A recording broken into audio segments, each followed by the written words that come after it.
Why do parents care so much about grades? Parents का भी एक जवाब होगा कि हम लोग चाहते हैं कि उसका स्कोर अच्छा हो, ठीक है, फिर उसको वो बेहतर मार्क्स अच्छे मिलेंगे, फिर कॉलेज के एडमिशन्स के लिए अच्छा होगा, फिर उसकी लाइफ सेट होगी। आपको लगता है हर बार 90% वाले की लाइफ सेट होती है, उसको जॉब मिलता है? ये आप भी जानते हैं, मैं भी जानता हूँ कि मेरी पीपल आते हैं जो इतनी बड़ी बड़ी डिग्रियाँ लेके घर पे बैठे, उनको जॉब नहीं मिल रही है। काबिलियत की कोई कमी नहीं है, उनको जॉब नहीं मिल रही है। बट ये उस बच्चे को नहीं समझता है। उसको बोला, मम्मी ने बोला 90% निकालो, तो 90% निकालना है। तो उसके दिमाग में ज़िंदगी होती है कि ये स्कूल लाइफ जो होती है इसमें परसेंटेज निकालने रहते हैं। उसको थोड़ी पता होता है JOB जॉब क्या होता है, मारामारी क्या होती है, इंटरव्यू क्या होता है, कंपटीशन क्या होता है।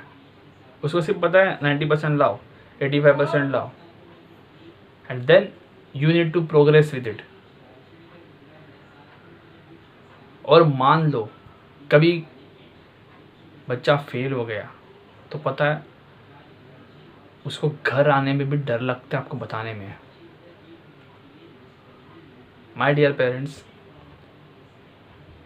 Having some kind of expectation is okay, is cool, but उसको अगर आप एक कंपल्शन बना दो इतने आने ही चाहिए, तो you are creating a big problem for your children. वो बच्चा स्कूल में हो, कॉलेज में हो, कोई एंट्रेंस एग्जाम दे रहा हो, फर्क नहीं पड़ता। बोलने में भी ऑड लग रहा है, हर साल आप देखते हो ये जब 10 का रिजल्ट आउट होता है तो कोई फेल हो गया इसलिए सुसाइड करता है, तो कोई फेल होने के डर की वजह से पहले ही सुसाइड करता है। एक दो केसेस तो ऐसे भी थे, उसको लगा फेल होने वाला है और बाद में जब रिजल्ट आया तो वो कट टू कट पास हो गया था। आपको पता है पेरेंट्स और चिल्ड्रन में एक बड़ा प्रॉब्लम क्या हो रहा है? Communication. And today's my topic is about grades, the marks. See, marks निकालना अच्छी चीज, इज गुड, बट साथ में आपको उनके अदर टैलेंट्स को भी डेवलप करना है। As far as he is scoring quite okay number, that's fine. लेकिन प्रॉब्लम क्या है, हम लोग यही सोचते हैं शर्मा जी के बेटे को कितने मार्क्स मिले, डायरेक्टली इनडायरेक्टली कंपेयरिंग, फिर नंबर 1 नंबर 2।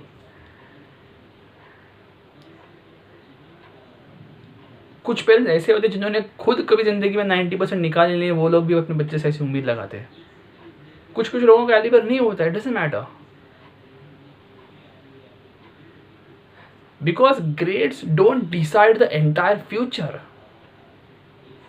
कितने महारथी लोग हैं, बिजनेसमैन है, सक्सेसफुल लोग हैं जिनका तो स्कूल का एजुकेशन भी कंप्लीट नहीं है, ड्रॉप आउट्स है, फिर भी उनको मुकाम हासिल करने के लिए किसी ने रोका क्या? नहीं। एंड माय डियर पेरेंट्स, इतने प्रयास के बावजूद भी अगर बच्चा फेल होता है तो सबसे पहले चीज़ एक किया करो, मैं बोलता हूँ वो होने से पहले ही घर में एक ऐसा एनवायरनमेंट क्रिएट करो जिससे बच्चे को आपके घर में, उसके खुद के घर में महफूज लगे। मैंने बताया था कि उसको घर आने में खुशी लगनी चाहिए, उसको लगना चाहिए ये एनवायरनमेंट में मुझे लोग समझेंगे, लेकिन उधर ही आके वो डरता है तो बहुत बड़ा प्रॉब्लम है। डांट एक शब्द इस्तेमाल किया जाता है, it yes quite a number of time it necessary, but लेकिन वो सोचता है अभी हर बार इसको डांट मिलेगी ज़िंदगी में, तो वो अपनी ग्रोथ रोक देता है कैसे ना कैसे।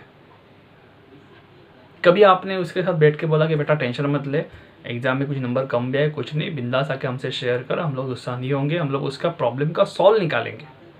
And suppose he fails in maths, suppose बोला बेटा क्या आपने क्या पढ़ाई की थी, शायद वो रो रहा होगा, तो उसको एक्सप्रेस करने दो।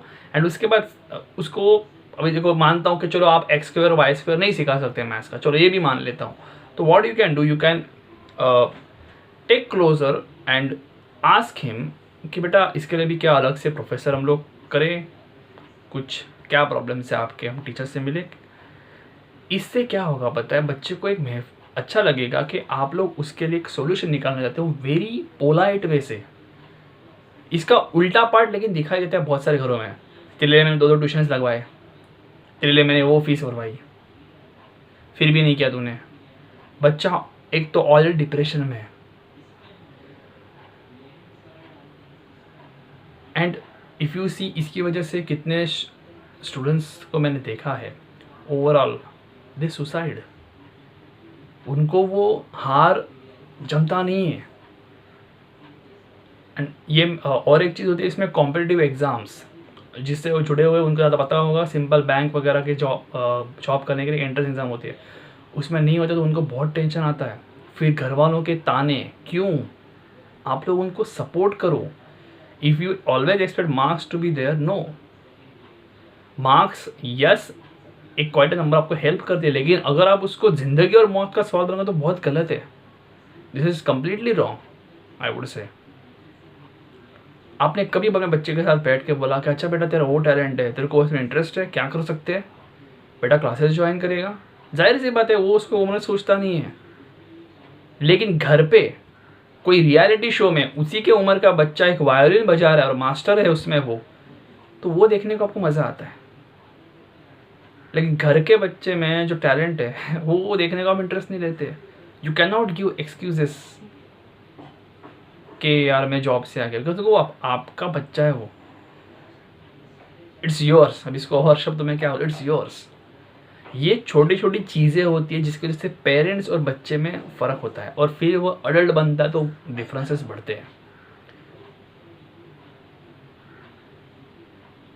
इसीलिए तो वो टिपिकल सीरियल में कुछ ना कुछ झगड़े दिखाते हैं ना बहुत सारे, you can find it at home, क्योंकि बातें डिस्कस ही नहीं होती। मेरे हिसाब से बहुत बड़ा चीज़ ये है कि ओके बेटा ये प्रॉब्लम है, ठीक है हम लोग बात करते हैं इस पर, आज शाम को खाना खाने के बाद आराम से बैठ के आधा एक घंटे में बात करते हैं। कितना अच्छा लगेगा, एक एनवायरनमेंट क्रिएट हो रहा है। बट नहीं, ऐसा किसी रियलिटी शो में बोला तो घर पर बैठ कर लोग तालियां बजाते हैं। Implement it. Grades are at a certain time important, but it is not like life and death question. But unfortunately the thinking pattern which is given to the kids, children, students, बहुत दिक्कत होती है। फिर उनके दिमाग पे already जोर है।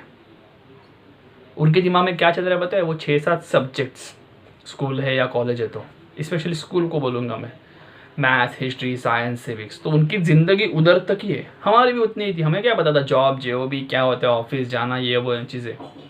तो उसमें ये स्कोर, उसमें स्कोर, अरे मेरा मैथ्स में प्रॉब्लम है, अरे यार इंग्लिश तो मुझे वैसे भी नहीं आती। Help them out. आप नहीं कर सकते तो फिर भी बात करो, सोर्सेज निकालो।